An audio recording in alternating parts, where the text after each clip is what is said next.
Tata Kalambai Chisuru Mukadenga Wabena Kala. Voilà que nous nous retrouvons encore une fois autour d'un deuil solitaire. Et oui, c'est autour d'un deuil solitaire que nous avions fait notre première rencontre. C'était à Likasi, en 1989, quand mon père venait de nous quitter. Deuil solitaire en effet, parce que pour ta famille, celle de Benakalamba, Benakalma, Benabanza, Benamakoy, ton départ chez Maweji Nangila devrait être précédé par les invocations des anciens auprès des aïeux, sous forme d'un murmure continu, le sanzo, pour intercéder et baliser ton chemin retour dans l'au-delà. Deuil solitaire, parce que ta demeure éternelle, ma jambe, devrait être érigée au pied des orangers au parfum subtil pour encenser la cérémonie de l'offrande aux aïeux, Zoloa Bakishi. Ta mise en terre devait se faire sous le rythme harmonieux d'un pas de danse majestueux, exécuté avec élégance et maîtrise par un professionnel talentueux, Ouja Osembela, pour remercier le Tout-Puissant de t'avoir donné la vie un jour du 2 février 1943 par Mamoussana Emily Wabena Shimba, de l'avoir célébré pendant 75 ans, et puis à son tour, avec Maman Mboya Léonie Wabenantomba, de l'avoir perpétué par une progéniture de 7 enfants. Bana baledi bakuba benda, bozori andola, notamment Kalombo Kalala Freddy, Mouzoula Micheline, Ntumba Joël, Kalamba et Kalombo Serge, Kahina Seya Anita, Kaiba Corinne, Sana Gloria et quelques 21 petits-enfants.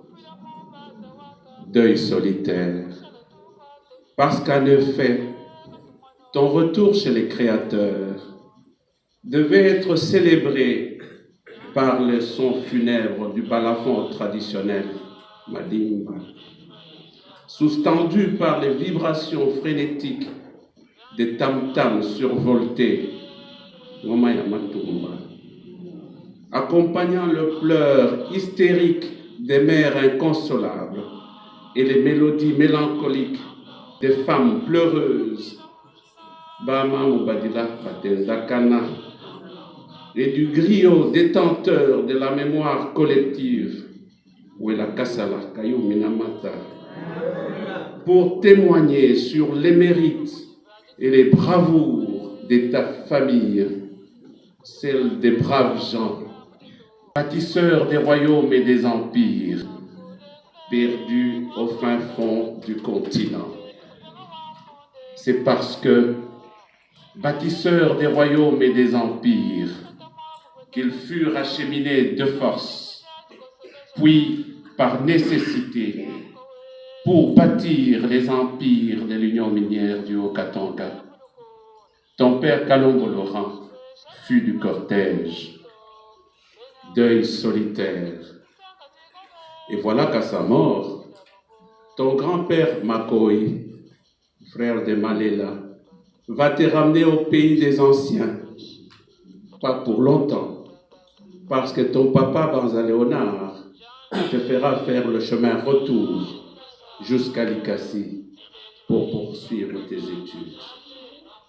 Élève brillant au collège Saint-Boniface de Lubumbashi, étudiant passionné à l'Institut pédagogique national de Kinshasa, tu surmontes les préjugés ambiants, les phobies neutralisantes et tu défies les mathématiques.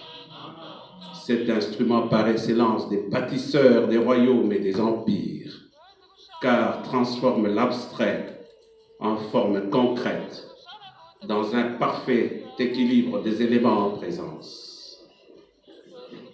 C'est ainsi que tu vas à Matadi, d'abord comme préfet d'études, puis à Oustaoui à Likasi comme professeur des mathématiques, où tu vas te dévouer à corps perdu à initier les jeunes bâtisseurs à la rigueur du raisonnement cartésien, au sens de l'analyse multifactorielle et à la discipline du travail bien fait.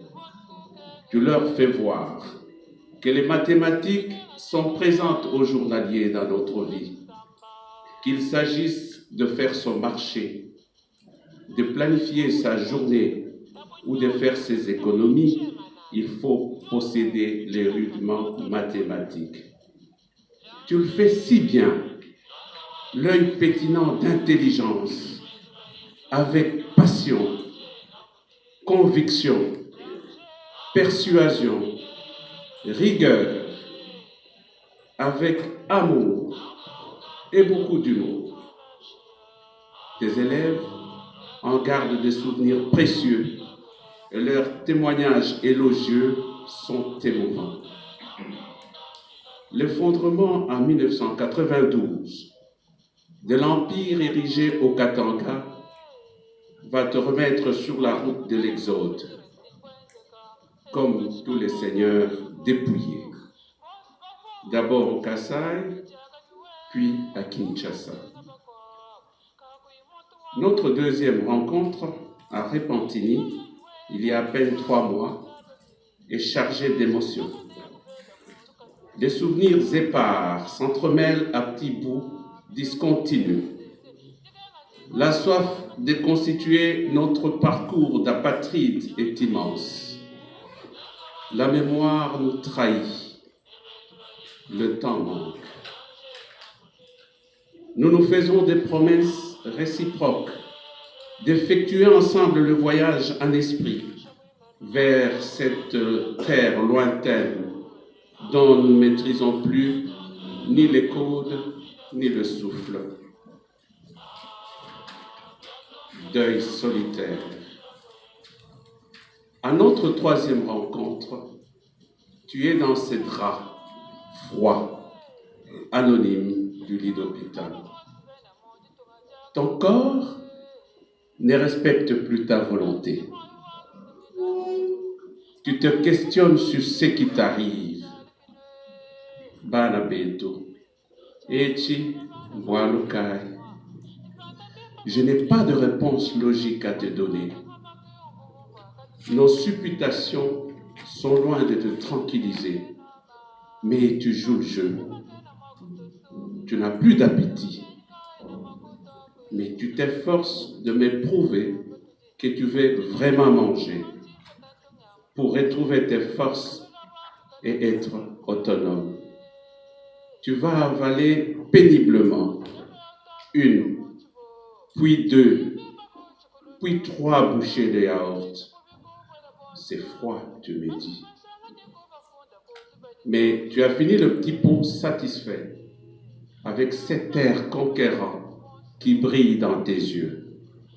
Je t'applaudis. Tes jambes ne t'écoutent plus.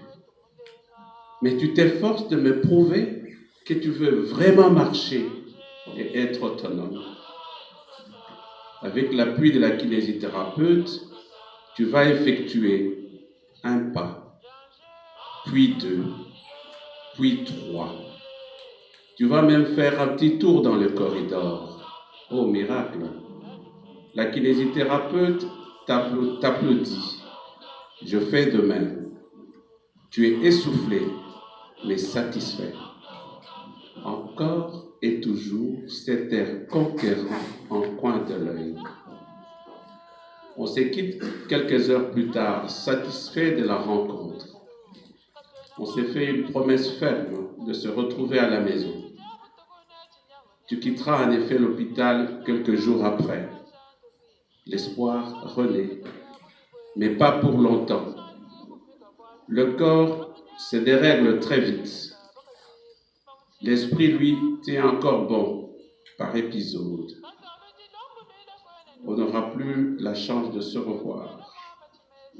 Et là, c'est notre 4e rencontre pour te dire au revoir. Toi, figé dans cette caisse, et moi, là, debout, essayant de rassembler le maximum de souvenirs. Deuil solitaire, parce que la douceur du sol ancestral ne réchauffera plus jamais ton linceul. Deuil solitaire, parce que tes reliques ne feront pas le voyage retour, accompagnés par des pleurs étouffés, des femmes éplorées vers le sol ancestral, comme ce fut le cas pour ton père et pour beaucoup d'autres de ta famille qui avaient quitté le village sans consulter l'oracle. Tu te contenteras de la froideur du sol gelé de cette contrée étrangère. Tu constitueras le relais indispensable entre le présent et le passé, entre tes aïeux et ta progéniture plurielle, au milieu de la tendre chaleur fraternelle de cette race de battants. Deuil solitaire, tu resteras pour toujours au chaud dans nos cœurs et dans celle de toute ta famille meurtrie. Adieu, Tata Kalambai Chisulu. Que ton âme repose en paix.